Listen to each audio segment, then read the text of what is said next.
إذا شعور البرد والشتاء بخليك تاكل أكثر وتتحرك أقل، فأنت مش لحالك. معاناة الشتاء الموسمية بزيادة الوزن، زيادة الدهون اللي كثير من الناس بيعانوا فيها اليوم، وبهالفيديو راح نحلها بشكل كامل. راح أعطيكم بطريقة علمية وبطريقة صحية وبدون جوع وبدون حرمان كيف نستغل الشتاء أفضل استغلال لحتى ننحف ونعمل النتيجة اللي بنحلم فيها. وما تنسوا نقطة كثير مهمة، انه بهالفيديو راح يكون في برنامج غذائي تفصيلي تمشوا عليه لمدة 4 أسابيع أو 3 أسابيع زي ما انتم بتحبوا، مفصل بالوجبات يوم بيوم لحتى تطبقوه وتكونوا مرتاحين. بداية يا جماعة لايك لهالفيديو، واللي لسه مش متابع بالقناة يضغط على زر الاشتراك ويفعل جرس تنبيهات لحتى يتابع الفيديوهات بشكل مستمر. وبمناسبة نهاية السنة إن شاء الله عاملكم عرض على الاشتراكات الخاصة، عرض مجنون مجنون مجنون حرفيا بمناسبة نهاية السنة ولمدة 10 أيام. اللي حابب يعرف التفاصيل يكتب لي كلمة خاص بالتعليقات عشان أبعت له التفاصيل بشكل كامل وآلية التواصل وآلية طبعا التدريب والتغذية الخاصة كيف راح تكون. بداية يا جماعة خلينا نعرف إنه الشتاء له علاقة البرد مع الحرارة، مع الدفى، مع نزول الوزن. دراسات علمية حكت إنه الجسم في الجو البارد بيحاول يعمل عملية التوليد الحراري، بيحاول يدفي الجسم يتماشى مع درجة الحرارة الطبيعية، وبالتالي بيضطر بدون أي رجيم وبدون أي شيء عن طريق التوليد الحراري إنه يحرق سعرات حرارية أكثر لحتى يوصل درجة حرارة الجسم عند حد معين. دراسات ثانية حكت انه لا، في الشتاء في مشكلة بحرق الدهون نتيجة قلة الايض، قلة الحركة وهاي الامور. ولكن اذا كان في استراتيجية صح في التغذية وفي التمارين سواء المنزلية او في الجيم، فاحنا راح نكسر هاي القاعدة. الموضوع الثالث والمهم يا جماعة موضوع الاعتقاد النفسي انه الشتاء بخلينا نجوع وناكل كميات اكثر، وهذا شيء مغلوط تماما. كثير دراسات اثبتت عن تجارب عن كثير ناس انه الشتاء حرفيا ما بيخليك تاكل كميات اكثر. هي المعادلة معادلة نفسية انت بتحط حالك فيها لحتى تقنع حالك انه فصل الشتاء بيخليك تاكل كميات اكبر. اول شيء راح نبلش فيه هو القواعد العلمية لحتى ننجح انه ننحف بفصل الشتاء. اول نقطة يا جماعة واول قاعدة هي تناول كميات البروتين بشكل كافي خلال الاكل. واحنا عارفين البروتينات مصادرها صدور الدجاج، اللحم، التونة، السمك، البيض، العدس، البقوليات، حسب كل واحد وشو بفضل. ولكن هاي المصادر الأساسية للبروتينات. ليش مهمة البروتينات في الأكل خصوصا بفصل الشتاء؟ حكينا قبل شوي في دراسات انعملت انه معدل الأيض في الشتاء بينخفض. البروتينات في الأكل لما نتناولها بكمية كافية هو بيرفع معدل الأيض بالجسم، وبالتالي بيساعد على زيادة حرق الدهون في الجسم. إضافة أنه بيعطينا إشباع كافي، بيحافظ لنا على كتلتنا العضلية سواء رجال أو سيدات، وبالتالي إحنا عم ناخذ احتياج ضروري لعنصر غذائي إحنا بحاجته، بنفس الوقت مساعد رائع جدا لحرق الدهون. ثاني قاعدة ومهمة جدا جدا يا جماعة، والعنصر الثاني في زيادة حرق الدهون في الجسم، ألا وهو تناولنا وشربنا للمي.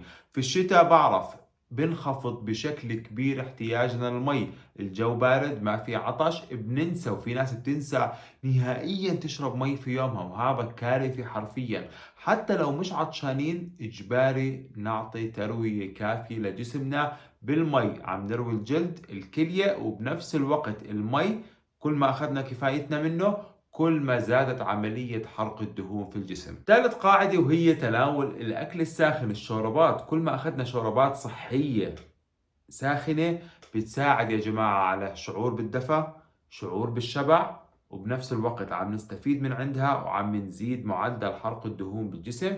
شوربة العدس مليئة بالبروتينات، شوربة الخضار، شوربة الفريكة، أيا كان ولكن تطبخ بطريقة صحية. القاعدة الرابعة وهي المهمة جدا بالنسبة إلي وأهم قاعدة، لو عملنا 100 قاعدة هي أهم قاعدة فيهم: قطع كامل للسكريات الصناعية في جسمك.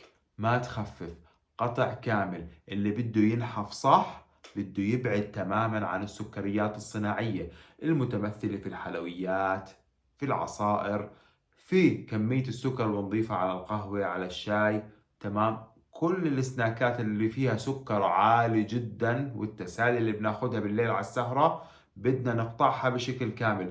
طيب يا عمار، هذا مش عذاب؟ ابدا مش عذاب، انت عم تعمل اكبر خدمة لصحتك لطول حياتك. خدمة صحية لقلبك، لشرايينك، لوزنك، لبشرتك، لكل شيء في الحياة متعلق في جسمك. ضرره الكبير متعلق في السكر. طب هل في بدائل أنا ممكن أعوضها عن السكر؟ أكيد في بدائل يا جماعة. العسل، التمر، سكر الأستيفيا، الفواكه. واليوم أنا حتى نزلت لكم قبل هيك كثير من الحلويات، سواء الكيك أو الحلويات اللي ممكن نعملها بطريقة دايت وزاكية، وبنفس الوقت ما فيها أبدا سكر وما راح تزيد وزنكم. القاعدة الخامسة يا جماعة إنه ضروري في الشتاء يكون في حركة، ما نكون خاملين يا جماعة. سواء في البيت، في برنامج إن شاء الله راح يكون برنامج منزلي راح أنزل لكم إياه للتمارين المنزلية. بتروح أو بتروحي جيم ممتاز كثير، لا هيك ولا هيك، حابب تطلع تمشي بالشارع برضو بصير يا جماعة. ولكن بالمجمل إجباري إجباري إجباري يكون في حركة ونشاط ورك أوت للجسم بفصل الشتاء. وبالتالي برنامجنا الغذائي بفصل الشتاء راح يكون في نسبة بروتين عالية، ندخل الكارب ولكن بشكل ذكي. راح يكون في دهون صحية، خضروات وفواكه لحتى ندخل الألياف والمعادن والفيتامينات. يعني راح نعمل برنامج غذائي كامل متكامل ورائع جدا وما في حرمان. نيجي هلا لشيء مهم جدا راح تحبوه انا عارف وبتستنوا فيه، يمكن او يمكن مش خاطر في بالكم بس انا خاطر في بالي. شو المشروبات اللي ممكن نتناولها بالشتاء بتساعد على زيادة معدل حرق الدهون بالجسم قبل ما نروح على البرنامج الغذائي؟ أول مشروب عندنا الزنجبيل، بيعزز التمثيل الغذائي وبيساعد على زيادة حرق الدهون بالجسم. القرفة سواء في مي أو مع الشاي طبعا يا جماعة بيزيد من معدل ثبات سكر الدم في الجسم. الشاي الأخضر يا جماعة بيزيد من معدلات الأكسدة اللي بتساعد على زيادة الأيض في الجسم اللي بيساعد على زيادة حرق الدهون. القهوة يا جماعة خصوصا إذا كانت سادة، وإذا ما بتشربوها سادة فسكر أستيفيا مش سكر عادي، ولكن القهوة السادة بتساعد يا جماعة على زيادة الطاقة وبنفس الوقت على زيادة حرق الدهون في الجسم. في النهاية المشروبات يعني الدافئة خلينا نحكي هي بتساعد على ترطيب الجسم وبتساعد على زيادات معدل حرق الدهون في الجسم وبتعطينا إشباع، خلينا نسميه إشباع وهمي. فهلا راح نشوف البرنامج الغذائي اللي عملت لكم اياه والخطه الغذائيه اللي تمشوا عليها لمده 3 اسابيع ان شاء الله، اللي حتشوفوا عليها متاكد فرق شاسع وراح ينزلكم بالوزن بطريقه ما تخيلتوها ان شاء الله. بس تلتزموا فيها حرفيا، تلتزموا في التمارين الشتويه اللي راح انزل لكم اياها كمان. واللي حابب عم بشوف الفيديو هلا حابب اني اتابع معه بشكل خاص، اعمل له برامج تمارين وتغذيه ومتابعه يوميه معي بشكل خاص، زي ما حكيت لكم بتلاقوا الرابط موجود في التعليقات او بتكتبوا خاص في التعليقات حتى ابعث لكم الرابط وتاخذوا كل التفاصيل والاشتراك والسعر والهدايا اللي راح تكون معها وتفاصيل الاشتراك كامله. نروح نشوف البرنامج الغذائي بالتفصيل نطبقه ان شاء الله ونرجع.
هيك بنكون ختمنا رجيم الشتاء وجهزناه بأحلى ما يكون إن شاء الله. كمان 3 أسابيع بنعمل لكم إشي كمان بنغير عليه إن شاء الله، ولكن هذا أول برنامج في الشتاء رح نمشي عليه إن شاء الله ونظبط الدنيا معانا وننحف ونظبط أجسامنا إن شاء الله. إن شاء الله يكون الفيديو مفيد لإلكم. بعتذر على الإطالة.